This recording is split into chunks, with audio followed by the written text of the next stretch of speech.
You're listening to the Run for Your Lives podcast.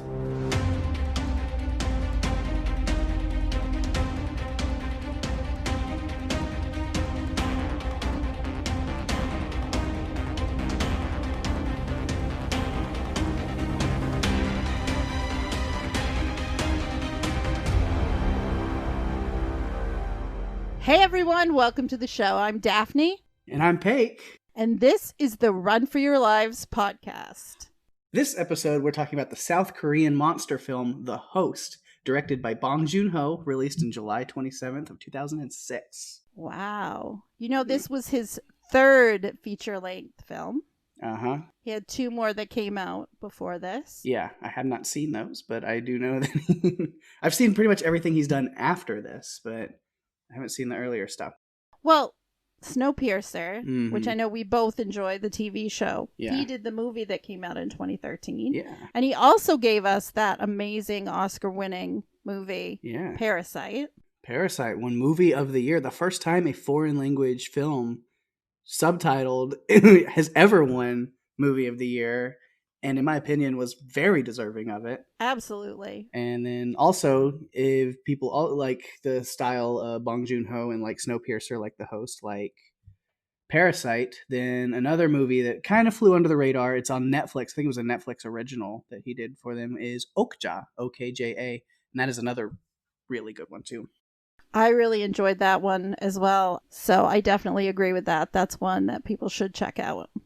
He tends, as a director, to work with some of the same actors and actresses over and over and over again.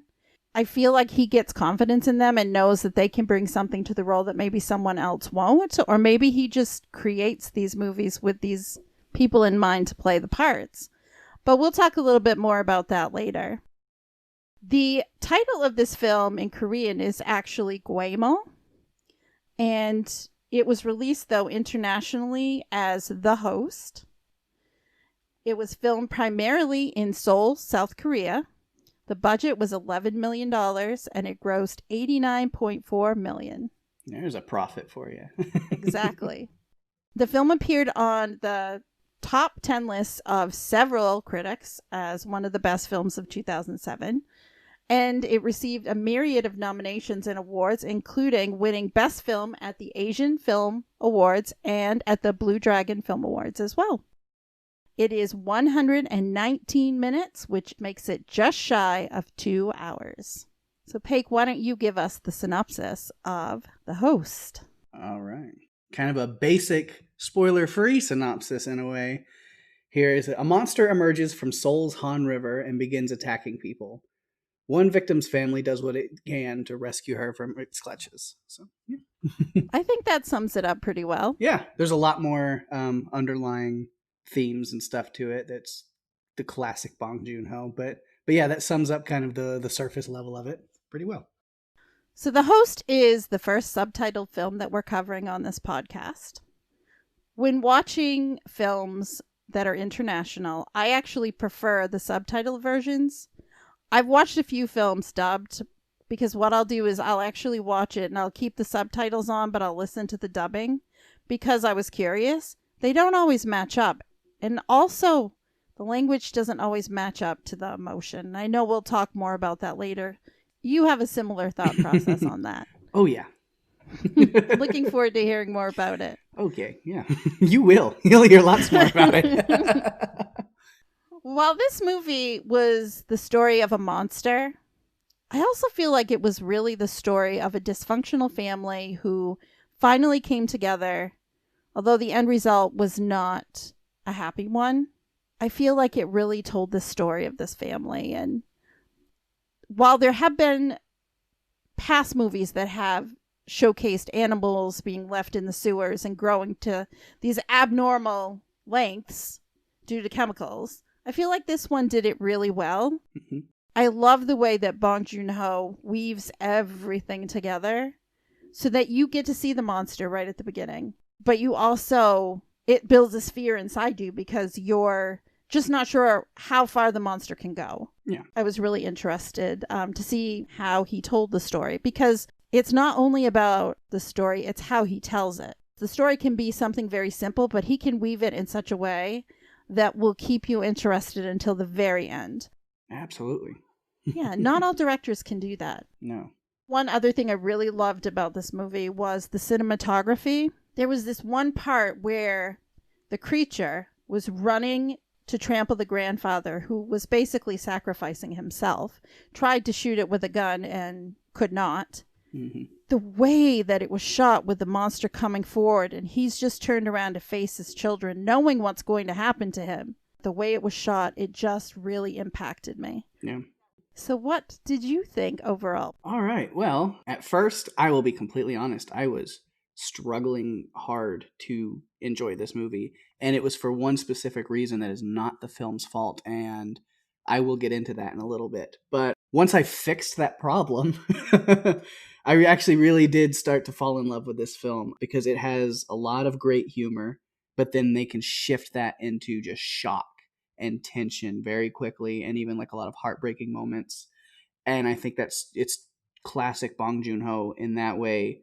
And I think why he makes you feel so connected and hang on to every single like instance of what's going on is because he puts so much focus on characters and like this family unit that mirrors so many people in their lives no matter where you're at. And so you get really connected to those characters, and it's also sprinkled with so much like political and social commentary with just the right amount of like satire and horror. Like he knows how to just play with the different ingredients to bake this perfect cake of movie. It's it's so much fun. I like that. And so yeah, once I started watching it the correct way, I really enjoyed it a lot. I think folks will learn very quickly that when it comes to movies with subtitles, we both would rather watch it with the subtitles and the original language versus trying to watch it dubbed. Yeah, absolutely. I think that's definitely something we agree on, for sure. I was going to say, you want me to go ahead and get into my rant, or if you have a little something else you wanted to say before. I would love it if you would get into your rant Okay. because I feel like we've been building towards it in the first few minutes, and I think people should get to hear what you have to say about it. Okay, so this is going to be my deep dive for this week. Pake's deep dive, go down the rabbit hole with me. Instead of a bunch of like fun little facts about the behind the scenes of the movie, I'm just going to go on a rant. Welcome to a PSA, a movie PSA from your buddy Pake. So, at first when I tried to watch this movie, I could only find English dubbed versions, which are lame. Let me just be honest with you. But I tried to enjoy it as much as possible regardless. And while I was watching, I was like, I don't hate this movie, but like it just doesn't make sense. Like it's very strange. Like the scene where the family comes together and they're grieving over Hyun Seo's death. And it's just very overacted and over dramatic. And I was like, is out of place. And like the humor when the hazmat guy came in, which was meant to be a little bit of humor there, but it was like way out of place. And I was like, what is going on? And so I tried to enjoy it, but the dubs are just awful. So kids, here's a little tidbit, a little bit of information, some wise wisdom from your friend Pake. Friends don't let friends watch English dubbed foreign films. Never. Ever, ever, ever. It is not worth it. Because I'm sitting here trying to figure out, like, how does he know that she's in the sewer? And how does, like, the plot didn't make sense? And it's because the English dubs did not make things clear that they're supposed to make clear. And so I finally, like, I had to stop at a certain point in the movie and find a way to watch it in Korean. Luckily, so if you haven't seen this yet, which I don't know why you'd be listening, so maybe we will post this on Facebook or something before the episode comes out. If it still applies, it's on Hulu in Korean. That's the way to watch it if you have Hulu. Because once I found this Korean version with the English subtitles, it opened up this whole new world. It was like, oh no, this movie is actually good. Like, thank sub gods. Because, yeah, the dialogue was just so cheesy, and the voice actors who do the English dubbing just do not have the same emotion, do not have the same ideas in mind when they're reading these lines, basically. And it just does not portray the story the way that it's meant to. The emotion is not there. And they even, like Daphne mentioned, if you take the like actual like subtitles from like Korean versus these English dubs, they don't add up. they change lines, because I rewatched I started from the beginning. I wasn't like, oh, I'll start from where I was at in Korean. No, I went back and started it completely from the beginning and tried again. There was like nuance and stuff that was not in there with the English dub, that they had changed things. They left out important information, and it really did make that big of a difference. So I just had to keep thinking as I was watching, I was like, this is way better. Like, way better. Way. So I will definitely say that's my my little rant and PSA for you guys is I don't, maybe there's people out there who are listening that prefer dubs for some reason, and all I have to say without being mean to you is like, why do you not like enjoying movies better? Why do you not want to watch movies the correct way and actually take a lot more from it? I don't know. Maybe it's weird for some people. Like, I understand people will say, you know, I don't like reading a movie. I want to watch it. Honestly, if you give it a try and try to really get into the subtitles, it becomes second nature to you. It's like reading a book. And with a book, you're reading words, but you're also able to conjure up these images in your head as you're doing that. It works even easier. You're reading the words, but you skim through them fast, and then you're still getting the full like visual meaning there. So I think it's not as daunting as a lot of people maybe think it is. So I highly recommend going with subtitles, because it can make a movie so much better. Like when we get to the ratings at the end of this thing, I was so scared I was going to have to give this like a 4. And I was like, oh no. Oh dear. But no, it drastically changed my viewpoint on this movie, just being able to watch it in Korean and then read the English subtitles and really get that. And I think it's also because you get the actual actor's performance and the emotion and everything that they are putting into it versus what somebody else is reading a script dubbed over and, and done in ADR later on. Exactly. I don't think that the actors who read the script for the English dubbing, they're not in the moment. They're not feeling the intensity or what the scene actually is. They're reading from a script, and it's just not authentic to me. It doesn't feel real. I know that some people don't want to read. They don't want to read the subtitles. However, when you watch a movie, we all have times where we're watching movies and we have one on in the background. Maybe a subtitled movie is not something you have on in the background. No, you've got to focus. It does make you really have to pay attention. Yes. So I think that you just have to have a little more focus time. And honestly, what I love about watching movies with subtitles is it forces me to not do anything else. So I actually get to immerse myself in the movie, into what's going on. And in a lot of ways now, I prefer the international films. I just feel like there is more depth to them than some of the movies that we get that are made here in the US. Yeah. If you look at this movie as a whole, it's not just a creature feature. There are so many different facets to it that it really is a well-rounded film about so many different things that you can't put it into one box. Yep. But I find that with a lot of Bong Joon-ho's movies, you can't really put it into a box. It's kind of its own box. Yeah. His movies go into a by Bong Joon-ho box. Yeah. Because they're just that different. Pake, you were talking a lot about the characters, and that was one thing I wanted to dive into a little bit. Absolutely. Let's go. I feel like the Park family as a whole, they just seem very dysfunctional, disconnected. Oh, yeah. And I know their families. I mean, there are so many different types of families out there. And this family is one that has gone through some really interesting things. Gang-do, the father, who's this kind of layabout father who embarrasses his daughter. Then he gives her alcohol, which she didn't like. No. He sends her drunk uncle to attend Parents' Day instead of him going. And when the creature does attack, he runs with his daughter, Hyun-seo, and then loses her hand and pulls another child. Yeah. Like, he's not paying enough attention. And you could tell how devastated he was when he figured out what he was doing. Yeah. But he takes his cues kind of from his father, which is Hee-bong, and he is kind of the grandfather. He's the owner and the manager of the snack shack. He's kind of somewhat philosophical, I think, with some of his quotes, which we'll talk about later. And he's kind of like, the patriarch of the family. And then Gangdu is his son. Yeah. But then there are also the siblings. Gangdu has two siblings, Namju and Namil. Yep.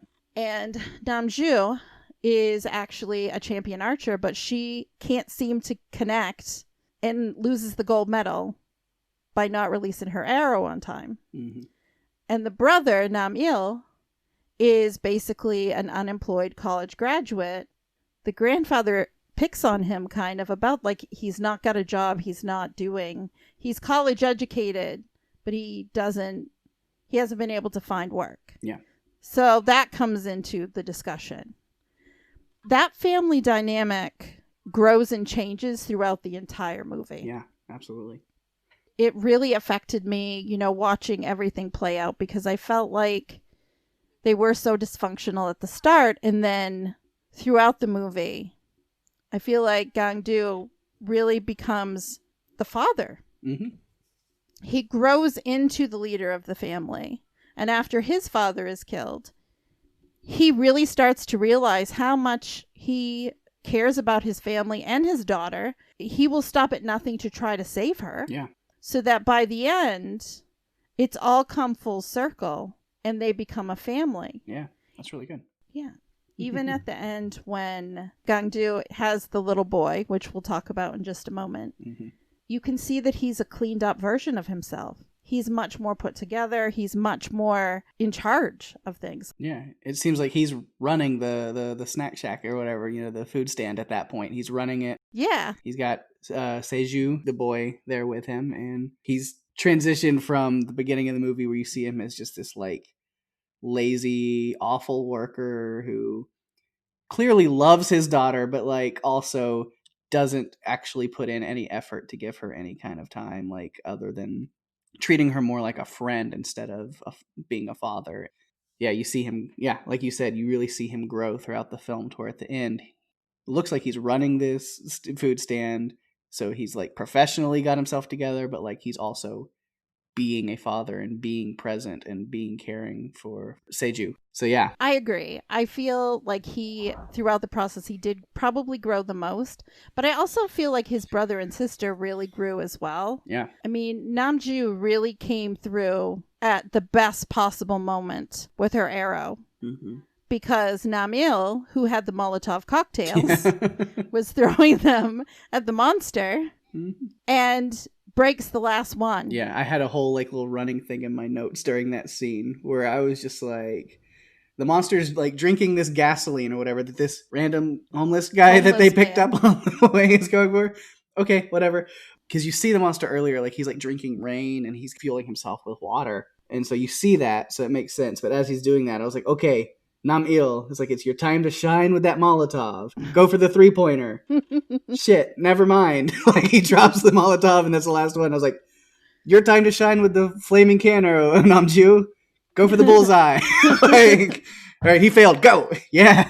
And she did. She took just enough time to draw back the arrow and aim really well and let it go. She didn't hesitate. She took just the time she needed instead of her hesitation, which at the beginning of the movie, we see her at the national championships. And that's actually what Hyunseo and Gangdu are watching. They see her falter because she doesn't release her arrow within the allotted time. So we know that she's got this problem with either concentration. It might even be like a commitment thing or something where she questions herself to a fault, where then she doesn't pull the trigger or release the arrow. It's because even when they're trying to escape from the like quarantine hospital area, she's slow. She's not keeping up with them. She's worried, I guess, in a way that, that she's always questioning instead of just like going for it and running with them.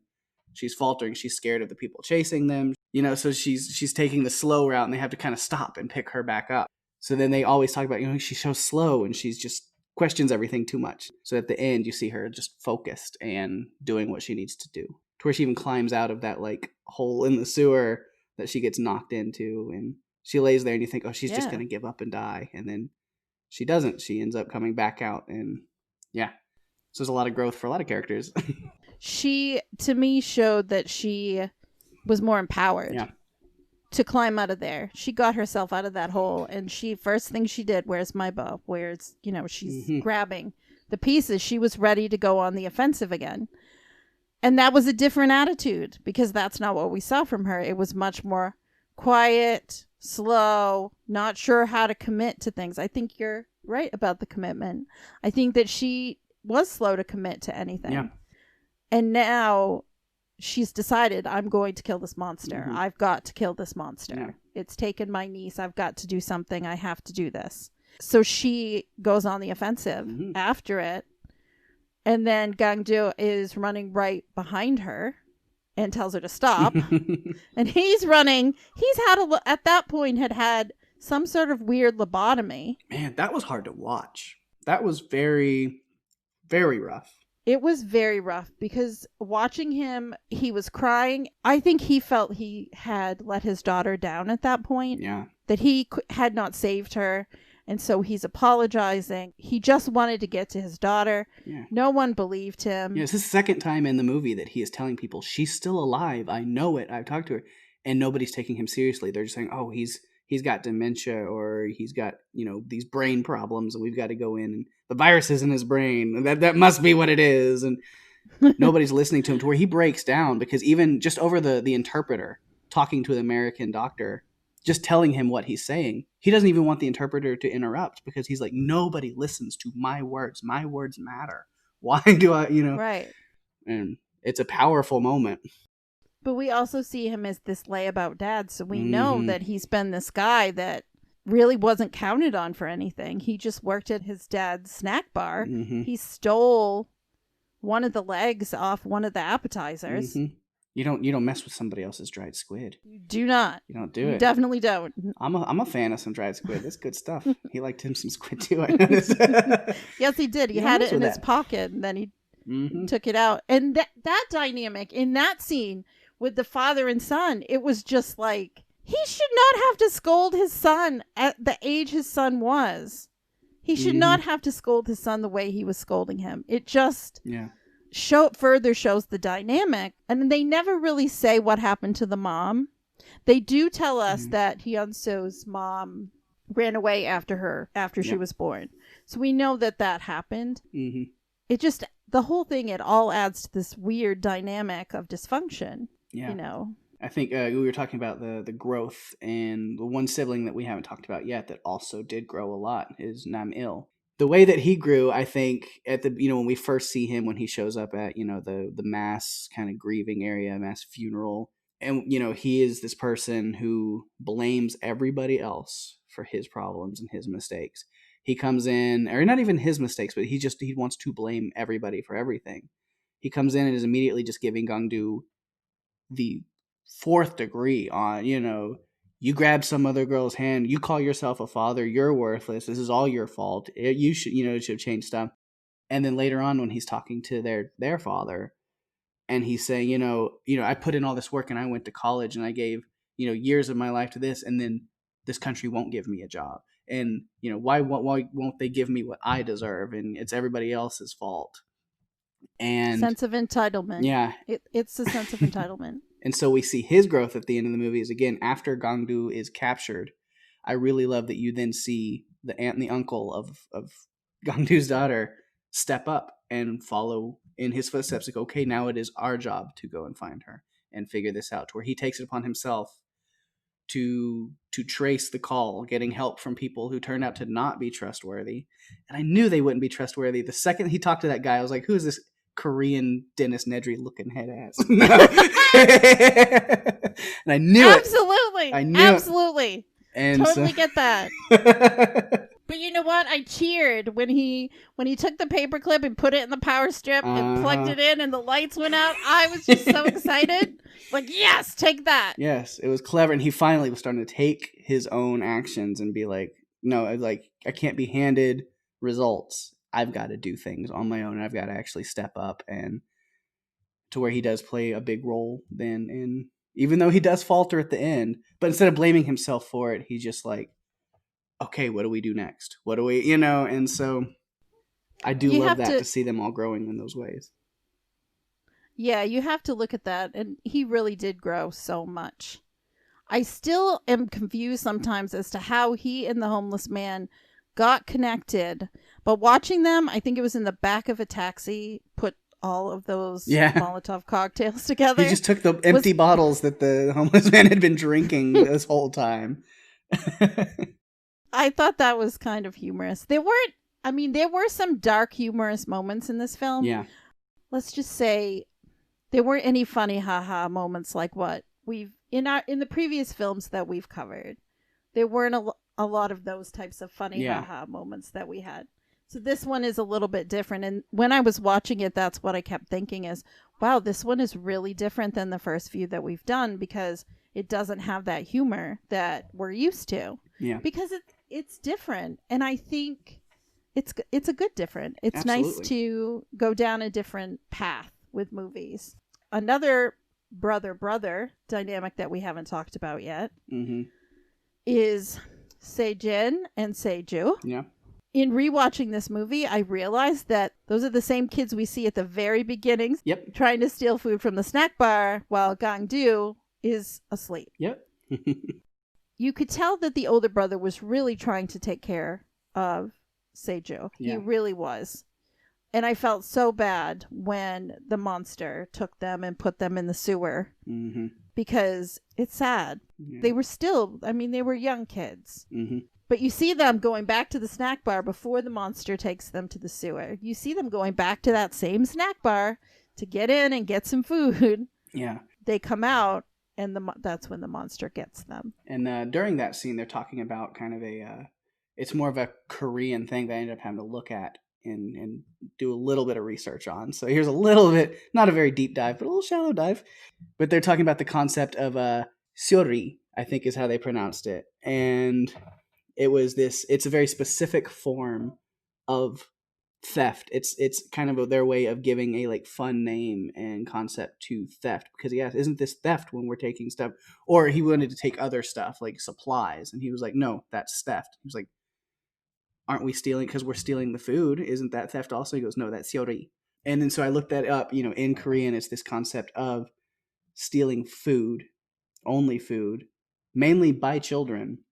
And it's kind of this, sometimes it is just for the thrill of being able to go in and take food from shopping carts or from, food carts or from melon patches or, produce areas. And usually because when you do that, like the people who own these patches or carts aren't really taking much of a financial loss from an orange or a melon, something like this. So it's kind of just that little like thrill of taking a little something that's not much of anything that you're going to eat. But then sometimes it is because for kids, especially homeless kids, to be able to help themselves with the hunger and to not starve.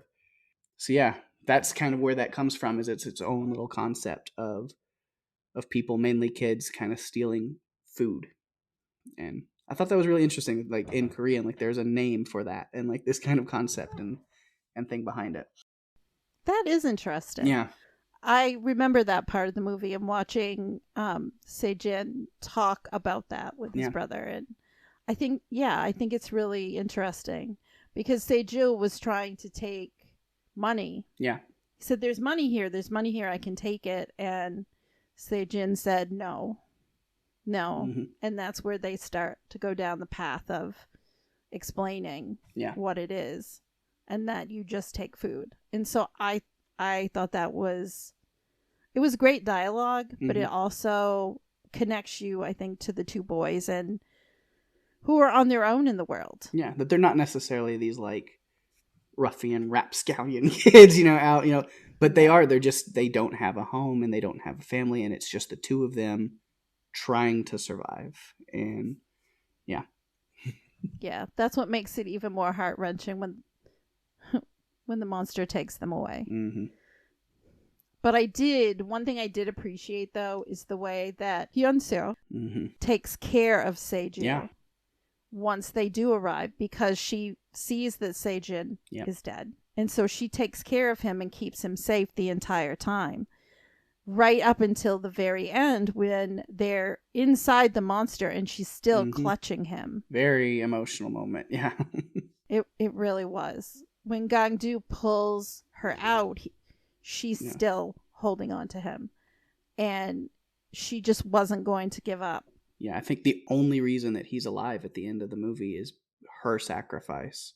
Her, because she took him in, she woke him up, she made sure that she put him first. Anytime the monster was back down in the hole with them, that she would make sure you get into our, like, that little, like, sewer hole, that little pipe area, whatever. Like, she always would make sure he got in there first, that he was protected, and so she did. She kind of took this big sister role over him without even realizing that that's kind of what ended up happening, is in a roundabout way. Even though unfortunately she passes away at the end of the movie, she is his protective older sister in that moment, because then Gangdu does go back for Seju and realizes he's alive, and then kind of does, like, adopt him and take him in at the end of the movie, which I didn't cry, but I almost did. It was definitely very, like, I was just like, my soul, my heart, I can't handle this much more. Because I remember when she pulled him out and saw both of them, and then they, like, dumped the Agent Yellow and all this stuff, and I, like, the whole time I'm like, what about the kid? Like, what about the boy? Like, go back for him. So finally, when he does go back for him and, like, makes that time to go, I was like, oh, thank you. Yeah, it definitely was heart-wrenching. Watching too, there was blood coming from people's ears. Uh-huh. Like when that Agent Yellow came down, I don't know if it was connected. And it wasn't just the main characters, it was all of the auxiliary people around that had been protesting. Yeah. They had blood coming out of their ears, so you didn't know what effect the Agent Yellow was going to have, because it said that it was harmful, especially for young children. Yeah. And so I started to get concerned. There's so much that you see about this movie when you watch it for the second time. Mm-hmm. There's just little things that you notice. You hear something or you see something and it just like, oh, I didn't notice that before. So I feel like we have to talk about Guemo. Yeah. The monster. So we always say, like, the monster or the dinosaur or whatever is always a character in its own, or, whatever the main threat that they're facing is. And that definitely applies here too. So we should. One thing that stood out to me is the fact that Guemo wasn't large like Godzilla, like Clover, like our larger predators that we've covered before. She was more like the size of a truck. But I was trying to figure out what on earth she was a cross with, because it's like she looks like kind of a tadpole and a fish. Yeah. And at the very start of the movie, there were two fishermen that have her in a little cup, I believe. And then he drops the cup and she gets away, but we don't see anything. The only thing we see is, or they say something about, like, how many tails does that thing have? Like, exactly. It was kind of weird. And then I think it fast forwards to like 6 years later. Yeah. I thought it was really interesting too how she eats. Because she will like collect her food and take it somewhere and regurgitate it so it's in like the sewer. But then when she eats, she digests everything and then spits out all the bones. It was kind of strange. Yeah. And she was super fast, super agile. Considering, I mean, you really couldn't even count how many legs it had. It was just a very strange looking creature, I think. It was. But it did, you said, it's agile and stuff, and it almost had this, like, prehensile tail, that was kind of one of the coolest things, I think, about this creature, was watching it kind of using its, like, grippy frog hands and this tail to, like, flip itself end over end to, like, over, across rafters and bridges and stuff like that, which gave it a very menacing kind of how quickly it could just, like, appear and pounce on somebody, because it could just flip and fly it, climb its way over to different places. And it's like a gymnast. Yeah. It was like a gymnast. That's what I kept thinking. I did a little digging into this because I wanted to know, what inspired this creature? What on earth? See this. It's like, what inspired this weird looking creature? And I guess when they were initially designing it, they had some specific parameters in mind. Some inspiration came from a local article about a deformed fish with an S-shaped spine that was caught in the Han River.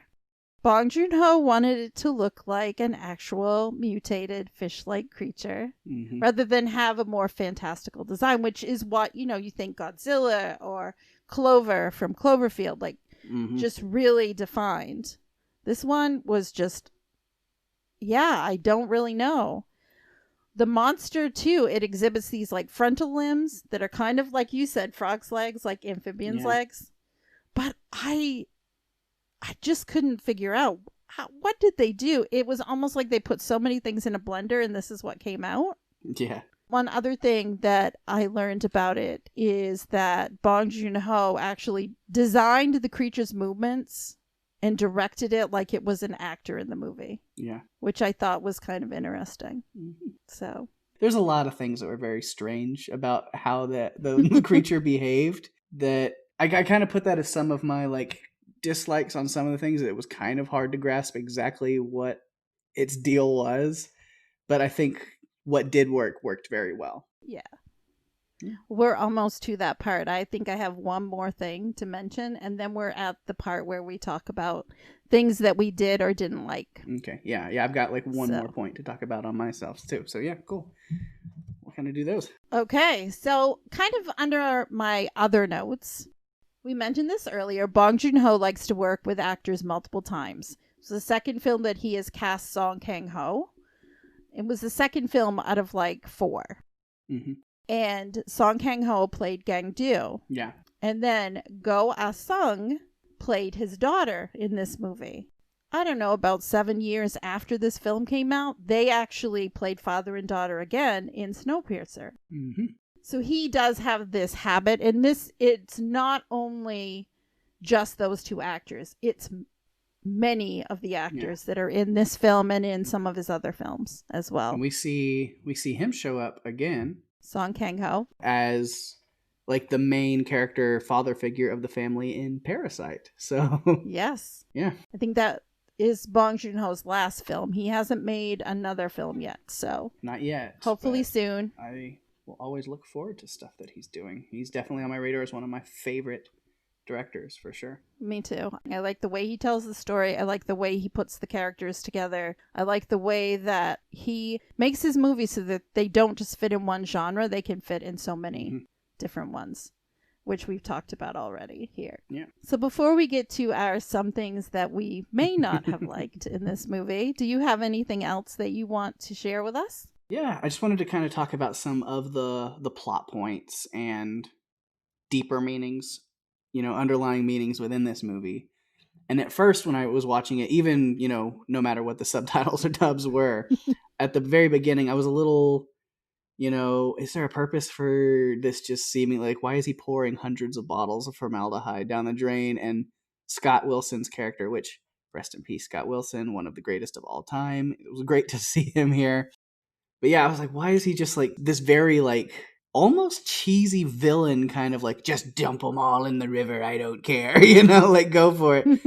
And I was like, it seems so odd, but going back and watching the whole film and seeing like the underlying themes and then like reading into just what Bong Joon-ho's inspirations for this movie were, it was meant to be overtly just evil and villainly scheming. Like that was the point, is he's making this kind of political and social commentary and satire on not just the US government, but even the Korean government and just governments in general tending to always kind of put their own ideals over what's good for the people or good for their country or environment or whatever, if they have something in mind, where it's just like sometimes it just seems very evil because they're like, oh, as long as we're right, or as long as our reputation holds up, it doesn't matter what mistakes we make or whatever, we won't admit to them and we will just continue to look like the good guys in our eyes.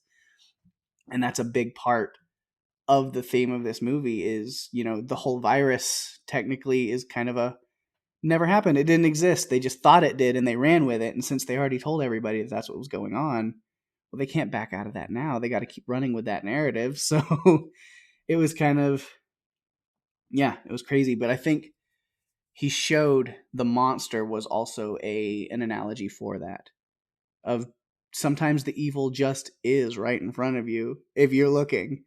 And that's why the monster wasn't hidden. It wasn't one of those things where, oh, you see a little tentacle here, you see a little bit of here, and then maybe there'll be a reveal later. No, it's like, here it is hanging from the bridge and then jumping out of the water very early on in the movie. Like, Sometimes it's not something that's a hidden evil. Sometimes, yeah, it's right there in front of you, and what you see is what you get. That's what it is. And Yeah, I felt like that reminded me a lot about some things that have been going on in our world today. yeah, it was really strange watching a lot of that theme with what's going on right now.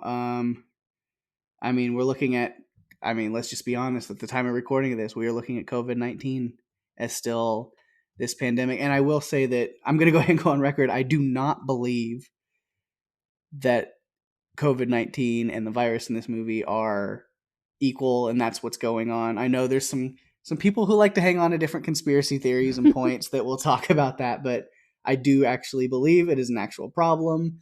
There is actual deaths and actual, I'm going to go on record and say that, but it is kind of very interesting and kind of strange watching this movie, seeing, that parallel that, sometimes governments do fudge things a little bit, and sometimes they do. There's a lot of corruption and stuff there, and we do see that in a lot of ways. I will say I don't see the parallels necessarily here, but some people might. I don't know. They could, I'm sure. Uh-huh. Yeah, I think that this movie it definitely was a satire. And there was this, like you said, there was this underlying political commentary. One other thing I thought was interesting in that respect is the protesting that was going on was actually people wanting to get Gangdu released. Mm-hmm. And I thought that happened very quickly, considering this was it just seemed to be moving very quickly. They already had banners and T-shirts and everything was going. And I was just really surprised that they were able to pull it all together. Yeah, I don't know how much of a time, kind of jump or difference there was when he was captured to when you see that Nam-il and Namju have been in hiding a little bit. But it can't have been that long because Hyunseo is still down there in the sewer having no food or water or anything, so it couldn't have been very long. Yeah, I agree with you on that. It could not have been very long. So let's talk a little bit about the things that we didn't like.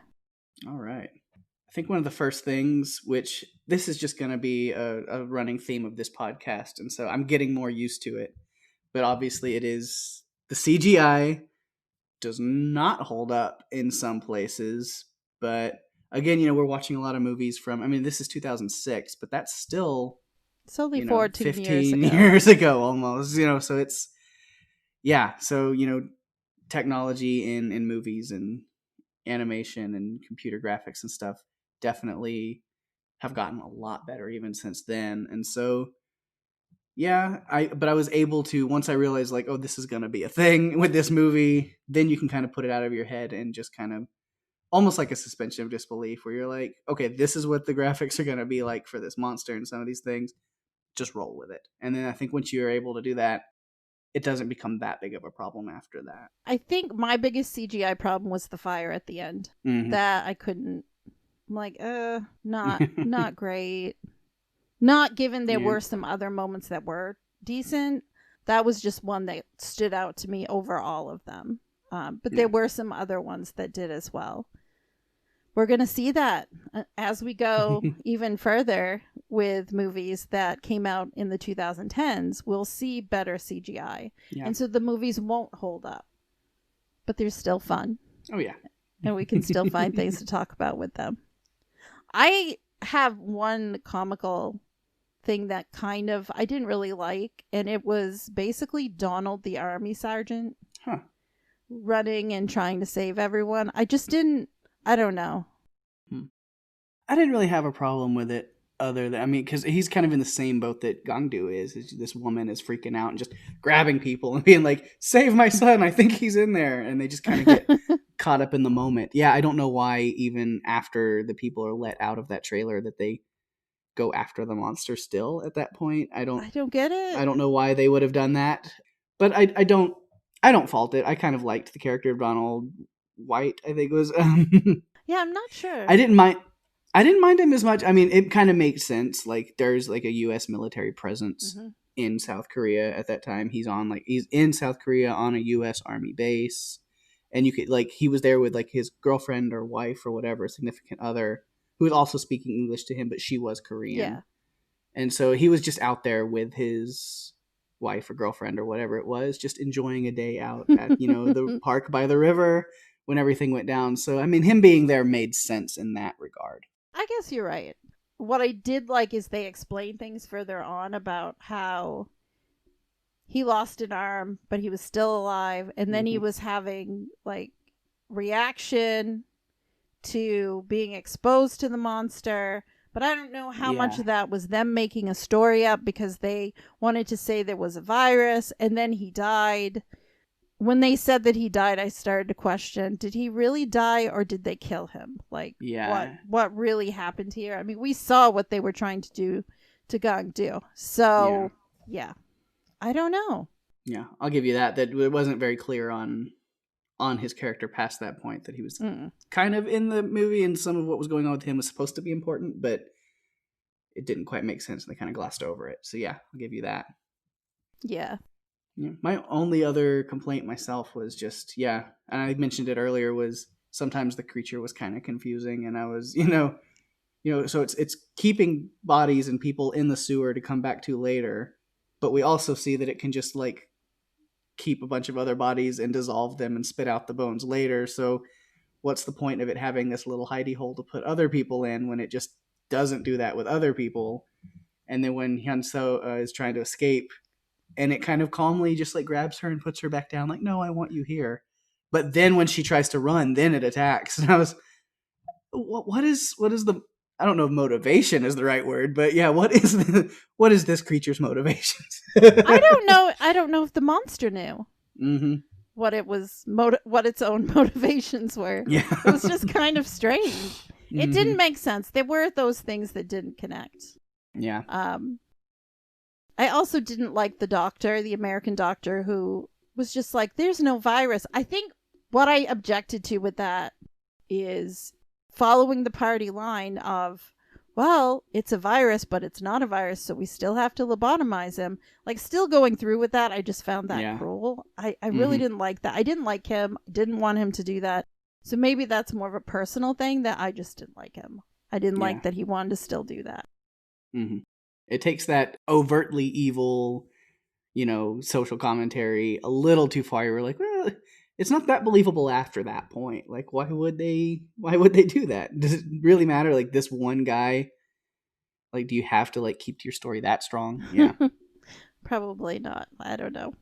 And then I just, one little scene that I thought was funny, and it's not really a complaint, but I was just like, why'd they do that? Is at the beginning when the monster is running through the park attacking, and everybody's getting up off their picnic blankets and their mats and running off. It strangely focuses on a dog, like biting and attacking a guy's leg for a little while. What was up with that? And I was like, well, that was random. Like, okay. I had to like stop it and be like, why did they even show that? I didn't get it either. I remember seeing that last night and just thinking, what on earth is this, Cujo? And I didn't realize it was happening. I don't know. It was kind of strange. It's like, I guess it's supposed to add to like the, panic and chaos, but like, what? But your dog is not going to want to bite you. It's probably going to want to try to pull you away, but it's not going to be aggressive. Right. Unless maybe the creature has that effect on animals, and that's something we've just uncovered, but I don't think so. I don't think so. I definitely don't think so. Oh my goodness. So one other thing I wanted to point out as we move on from our dislikes from the movie, or the, not really dislikes, but just things that maybe were off that we weren't totally loving. The Han River. So we see at one point Mr. Yoon is he looks like an executive who is going to commit suicide. Mm-hmm. And I think the only reason we saw that is because they wanted us to see him seeing the monster before he jumped in. Yeah. Like he was, it was just like a timeline character. Oh, we need you to see this. Which he does come back up because before Gangdu and Hyunseo are watching the archery competition that Namju is doing, the news is on that TV first, and they say they pulled the body of a Mr. Yoon out, and he was missing like the bottom half of his body. Yes. So they like it's a little throwback reference, but it wasn't like a huge deal. I did a little digging into that, and actually suicide on the Han River is a pretty it happens like frequently. more than you would think. How Yeah. it ties in, we've talked about, but also it's kind of a statement because it is a problem that they have on the Han River. And yeah, so sequels is something that we've talked about a few times on here. Yeah. Um, It's fun to have a sequel section, even like last time with Twister, where there really isn't one, but you can always find something to talk about. did you do any digging, or would you like me to talk about it this time? I did. I did a little digging, but I think I'll let you have it, and then I think I have a little extra something that I can throw on what you have. That sounds great. So, development hell is a term that we've used here a few times to Mm-hmm. discuss movies that are in the process of being made, but they end up for some reason. Either the director quits, the script doesn't work, whatever, gets Mm-hmm. killed. So, as of June 2007, a 3D sequel or prequel was in progress. As of 2020, there have been no further updates. In November of 2008, Universal Studios announced they'd be remaking The Host, which I don't know why, because I don't think they could make it better. I feel like No. it needed to stay left alone, basically. Yeah. They wanted to release it in 2011, and as of 2020, there are no further updates. Development hell is the Mm-hmm. only commentary that I've heard about it. Yeah. In my digging, I did find there is a trailer for The Host too. It is a test footage trailer similar to if anybody's seen the Deadpool test footage trailer that Ryan Reynolds and stuff did that came out before the movie even started being made, where it kind of shows Deadpool sitting. It's kind of a play off of the actual like first scene of Deadpool that ended up being made with a little bit of changes. But there's this test trailer out there of Deadpool like sitting there and drawing, and he drops down and takes out these guys in this car, and then that's it. And they made that before any studio or anything had even picked up the movie, and it was this test footage to be like, hey, we can do this. There is a test footage trailer for A Host 2 where you see this family driving down this highway, and it's like this dad and his two kids, and then the creature comes crawling up the side of the like cliff and attacks them and rips off like the whole back of the trailer that the kids are in, and the dad's separated from them, so he stops, and then like the kids get out of the trailer on the road and they're running away from the creature as it's chasing them, and it's like, oh, The Host 2. But then they made this test footage trailer, and then nothing ever came of it. I went onto IMDb and looked, and it does state that there's a Host 2 in development, but it has been since like at least 2011, or you even said like 2007 or 8, that it's like been in this development hell. And even like Bong Joon-ho is not even the director. Like it would be under a different director, and it was, but nothing has ever come of it. So maybe that's for the best. I don't know. I'm not sure I want to see the movie if he's not involved. Yeah. He got a producer credit for writing the characters, which means that it would be bringing back some of the other like the Oh, characters. But it was under a different director and different story, and I'm like, no. nah. I think don't no. know. And Bong Joon-ho is known for not being a sequel guy. He likes to be one and done on his stories. And I can see why, because he does it right the first time. So why revisit it after you've already done it and, put your stamp of approval. It's all done. It's been out. Why go back to it? Maybe the only exception would be Snowpiercer getting a TV series that kind of serves as, and we're still not sure if the TV series is like a prequel or like an alternate story, but and he is like a producer credit on the show. He is. But he doesn't have a lot to say about it. But I think the thing that makes that one different is because that's not even his own property, is because he took Snowpiercer and made that movie based off of a French graphic novel. So even that is kind of passed along, so that one kind of makes more sense to do other iterations of. But his own things, he has never touched anything extra once he's done with them. Yeah, I think that that's a good policy, actually. Not a lot of directors will do that either. Like, they won't go back. It's almost always someone new that comes in to do it. And it's just not usually as good. Some things are best left alone. They are. We've talked about that before. Yep. Leave it alone. Come up with a new idea, please. Mm-hmm. They're doing it every day. There are a few folks who've come up with some pretty amazing movies that we haven't seen the concepts of before, or maybe we have, but it's done in a different way. So it can be done. Just leave it alone. Just leave it alone. Just say no. Yeah. So now we've got to our section where we do a couple of quotes. And in this movie, I didn't have a lot that I wanted to share, but there were a couple of moments that I wanted to talk about. The first one was at the makeshift memorial that they had. I'm not even sure really where that was. Yeah. But Hee Bong, who I feel like had these philosophical moments, and that's kind of what I'm going to point out with my quotes that I'm sharing today. They were talking. He says, "Oh, people have always said that an animal which kills a human should be torn limb from limb, that it's a human's duty to do so. Unless I slit the beast's stomach and at least find Hyun Seo's body, I'll never leave this world in peace." And that shows to me is when he just started getting this resolve that he was going to lead the family to do it. Mm-hmm. Another part that I liked too was they were at the snack bar before they went back out to look. And he was telling his other two children not to pick on or scold Gang-do. And he said, "You wouldn't know it, but he was a really smart kid. For example, when he was 2, he'd sit in front of the village store and everyone walking by would ask him directions. That's how smart he looked. As you know, when he was young, I was out of my mind, hardly ever coming home, staying out all night. And this poor boy with no mother, he must have been so hungry, going around doing seori all the time, raising himself.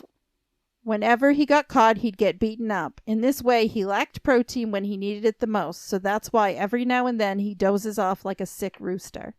So he was finally standing up for his son and saying, you know what, it's my fault. So I feel like at this point, Hee Bong was actually starting to take responsibility for his kids being the way that they were. Yeah. That it was him as a parent that caused some of these issues, which I don't think he had done before that. I feel like he was just really big on smacking them down. Yeah. Or, putting them down. And then there was one other part where he was talking about the heartbreak of a parent who's lost a child.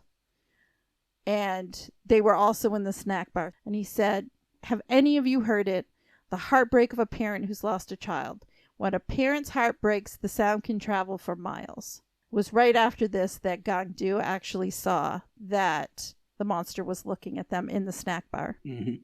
So those were the ones I think that affected me the most. I just felt like Hee Bong really started to realize that he had to take responsibility. And this was not long before he died. Yeah. So what do you have to share, Pake? And once again, I swoop in with you share the really deep philosophical and meaningful stuff, and then I come in with funny jokes. But that's what I do, and I think we play our roles well. Yes, we do. I always look forward to seeing what you bring to the table. So I didn't have a lot because this was my first time. I don't know if I think we've mentioned this before. This was my first time ever seeing this movie. This isn't one that this for the first time on this podcast. I'm not revisiting something. This was my first watch. So I wasn't as focused on quotes because I was really paying attention to the story and the characters and stuff. But there were, and it being subtitles makes it a little harder to quote some things because you're really trying to focus on what's going on. But there were a few things that I thought were funny, but again, not necessarily in the same sense as some of the other movies that we've followed. But they're a little more very subtle humor or darker humor. But the ones that I liked is when they are putting on these kind of hazmat suits, but they're not yellow or whatever like all the other ones. And so it's like, aren't they going to know the difference anyway? It's like, oh, we'll just tell them we're a different team. We're a different part of it. And then when they get stopped at this checkpoint, and that's exactly, what group are you with? Oh, we're a different team. And that's all they went with. They wouldn't tell them who. It didn't work, and they ended up having to pay them off. But it was a funny thing that they ran with it anyway. And then while they're in the sewers and they think that they hear the monster, and they start firing off shots at the ceiling and down these dark hallways or sewer, passageways. And really what they heard was Sejin and Seju. And you see the boys, the brothers hiding, and Seju is on his brother's back. And then you hear his brother, he just looks up and goes, "Did you pee?" And he goes, "Well, because of the bangs, yeah, a little bit." And I was like, oh no. Oh, poor Seju and his bladder problems, because that comes back later too. But he was terrified. I'll give him a pass on that. Absolutely. I wouldn't want to be there watching that thing coming at me either. No. Or hearing those guns go off. Yeah. And then the last one, actually, comes in at the same scene that you were talking about when they're all sitting in the food stand, and the father Hebong is, taking responsibility, and he's really telling Namju and Namil, like, you need to be better to your brother. Like, he's got a lot of issues, but he's also been through a lot, and a lot of the stuff that he went through as a kid. And it's very, it's a very meaningful and deep moment. But I just thought it was really funny at first when he asks both of the siblings, he goes, you know, does Gangdu really seem so pathetic to you? And even without a second thought, they both go, yeah, yep. Like, very, I was like, oh, this was supposed to be like a meaningful moment. And you guys are like, yeah, he sucks. Yeah. Like, But they each had their own issues too. Like, yeah. they had their own problems. So I'm not sure they should have been pointing fingers. Yeah. They might have felt like they were a little bit higher on the food chain, but I don't think so. Yeah. I think that they each had their own problems, and it was right after that moment when he went into the whole story of Gangdu and everything that he had been through. Mm-hmm. And they were little humorous moments. Yeah.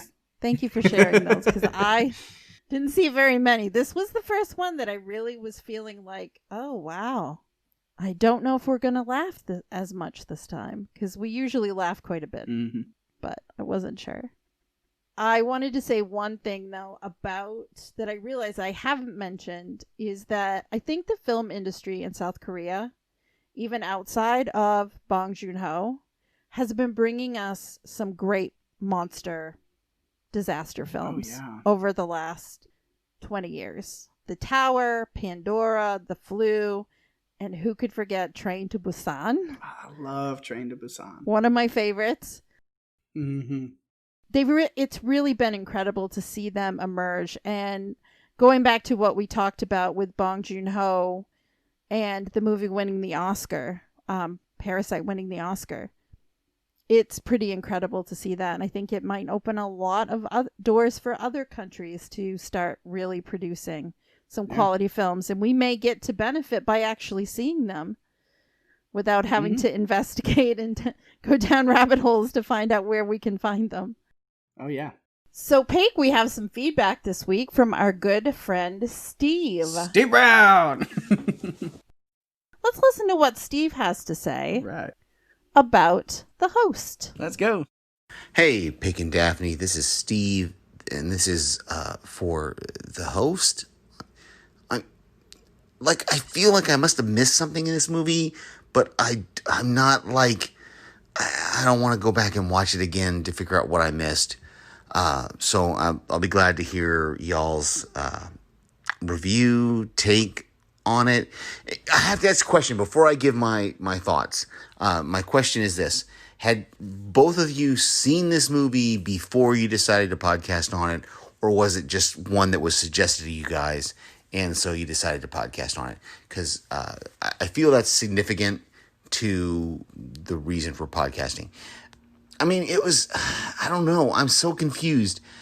Okay, so I get that, I guess, formaldehyde, old formaldehyde, dusty formaldehyde, caused this, some sort of mutant creature that doesn't look like anything else we have in the water to be produced. Okay, got it.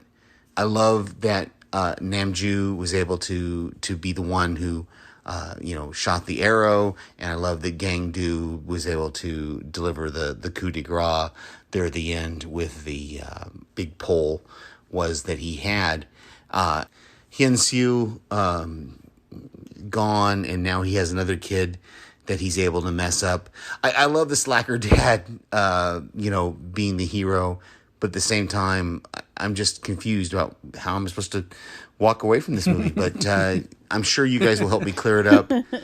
Maybe. I don't know. But it was good. It was decent. I liked it. I enjoyed it. I liked hearing the Korean. I haven't heard Korean, spoken since I was stationed there for a couple of times in my military career. So, it was decent. I don't think I'll go back and watch it again, but, maybe.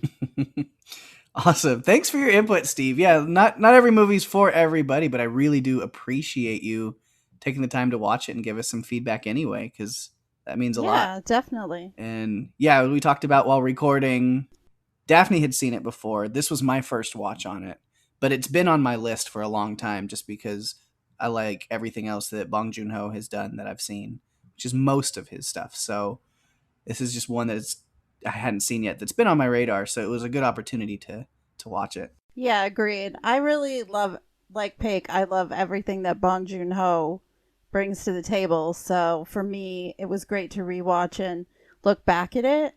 But also, as Pig said, not every movie is for everyone. So maybe listening to the podcast, Steve, you'll get some of our insight and maybe you'll revisit it. Yeah. But we do appreciate you regardless. Yeah, because it was great input, great feedback. Always great to listen to your voice and hear what you have to say, Steve. So speaking of Steve, since he was on here, let's go ahead and I'll give you a little shout out here. I've said this the past couple of weeks, so you might know this by now, listeners. But yeah, if you're a fan of the Umbrella Academy, then definitely check out Strange Indeed, which is a podcast me and my friend Rima are doing. I'm helping out this season on that show, season 2 of Umbrella Academy with her. And then Steve and Mark are covering Umbrella Academy season 2 as well on their podcast, Panels to Pixels. So definitely check those out. And then also, I think I can announce this now because we've announced it on Strange Indeed officially. I will be sticking around on Strange Indeed after we finish Umbrella Academy. We've got episode 9 will be the next one that comes out. And then, 8 and 9 is kind of where we're at. So we're almost done with the season. But then as soon as we're done with season 2 of Umbrella Academy, we're moving right into The Haunting of Bly Manor over there on Strange Indeed. And that one's going to be really fun too. So if you like that show, then stay tuned on Strange Indeed, and you can hear me and Rima cover that as well. It's going to be a great show. Also, Strange Indeed is covering something that is not necessarily so strange, but they are covering the Great British Bake Off, I think. Yes, yeah. Rima and Jason will be taking on that. They'll be doing some Great British Baking Show or Bake Off or whatever it is.